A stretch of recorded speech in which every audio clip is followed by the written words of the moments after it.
Hello,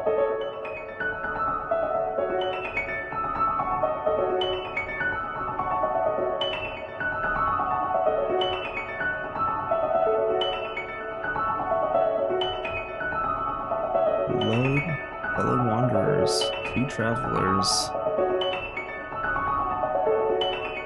Free sounds.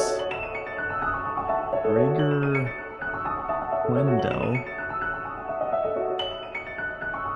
Cinematic piano shimmer soundscape. Shimmering indeed. Hello, hello, hello. Hi friends. What's up? What's up? My little nugget copies everything, including. What's up? Excited to drink this tea today.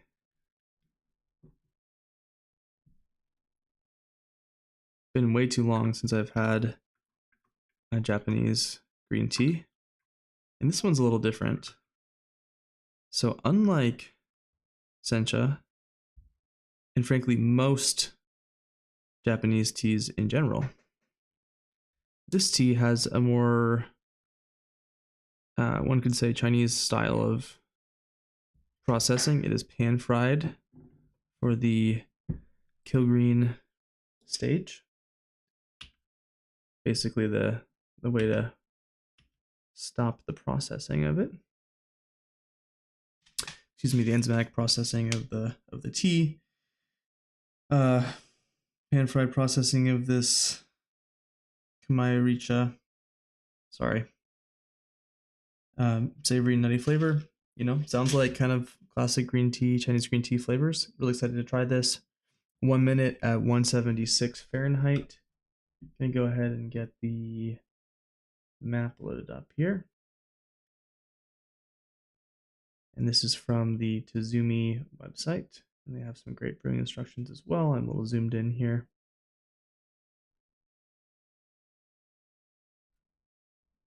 Take a look.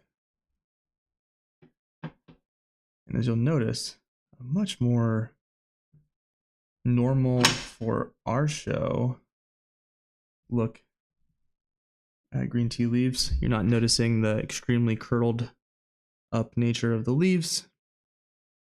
Not nearly as much thin, fine particulate in the soup. I'm excited to try this out. Cheers.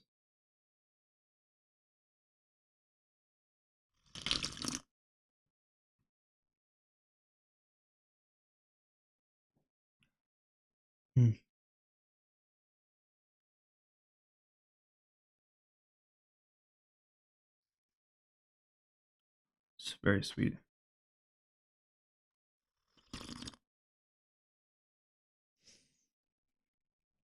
Oh. Beautiful grassiness, light fruitiness, high noted, crisp. Really like lovely fruit.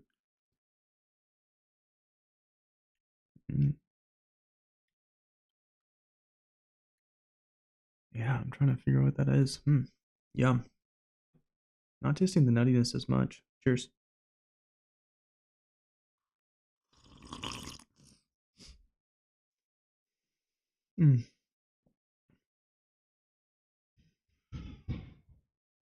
Sorry for the sounds of life upstairs.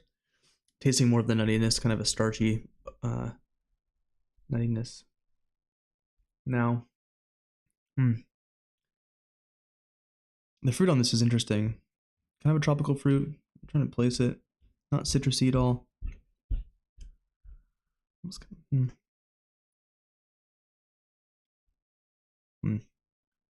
I want to say like lychee, but I don't feel like it's quite right.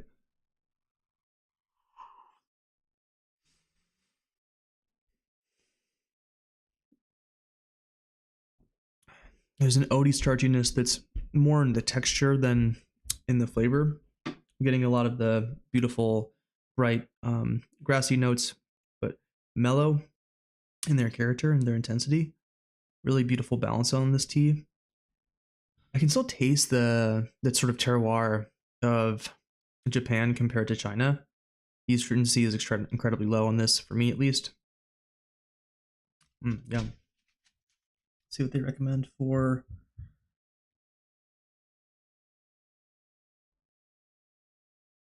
60 seconds again. I'm still at 175, 176 here in terms of the temperature. Must be perfectly sharp. Meh. There's enough of an elevation change between these two shots that this is a little bit out of focus. Here we go.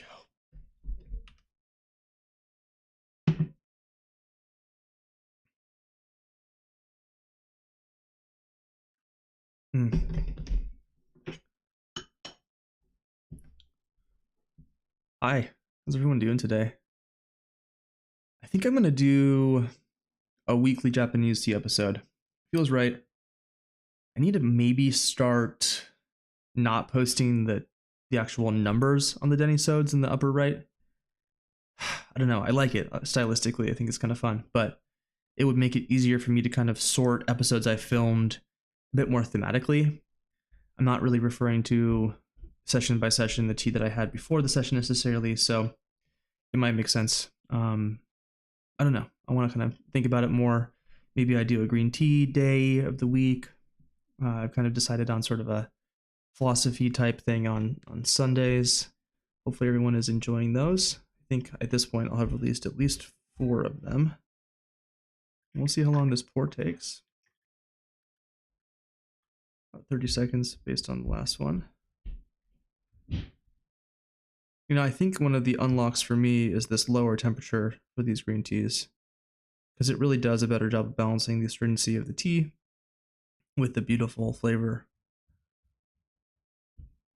You can really extract some intensity out of it.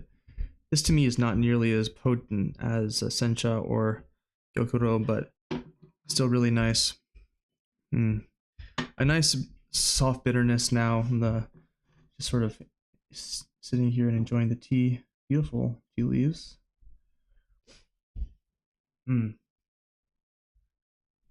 Delicious. Happy boy.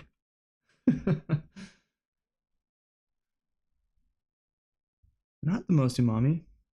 Cheers. At least yet, right? I kind of feel like the saltiness can kind of come in the second steeping somewhat. Here we go.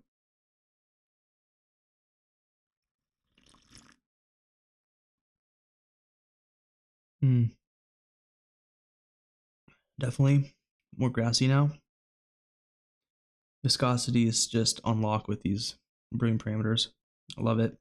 One of my favorite parts about drinking these teas really is soup-like, so brothy. And you know, you steep for a minute, and that's kind of one part of the dill. The fruitiness on this is really lovely. It's subtle, but quite nice. Yeah, it tastes like lychee to me. Almost a slight yolkiness to this tea.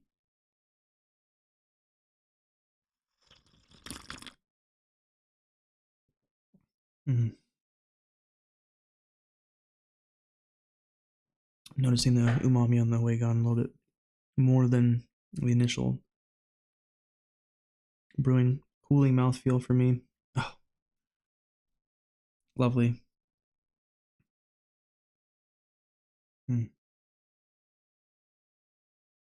Definitely noticing the astringency now more. Not intense in any way, but it's there.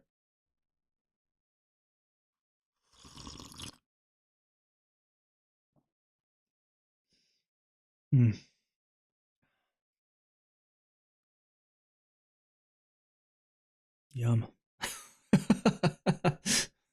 Not the most enlightening Denisode today, but definitely delicious for me. My goodness.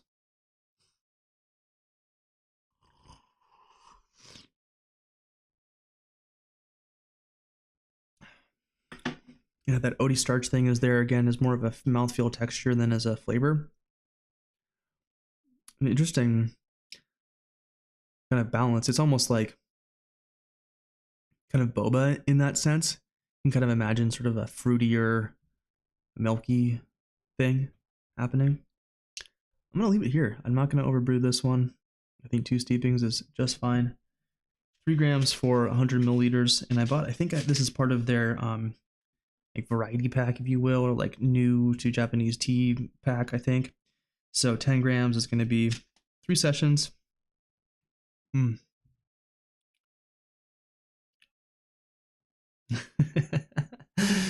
My goodness. Delicious. Hey, thanks for tuning in on this episode. More sounds of appreciation than high level tea note tasting vibe, but hopefully you can enjoy that. Hopefully you guys are all out there trying some new teas, and gals and whoever's. This is again a kind of a fun way of exploring tea for me. Japanese tea has really brought a second wave of appreciation for all of the complexity and flavors of tea. Now I'm tasting much more of the bitterness. Nice. So, hope you enjoy your tea session or sessions today. Wish you well. Adios.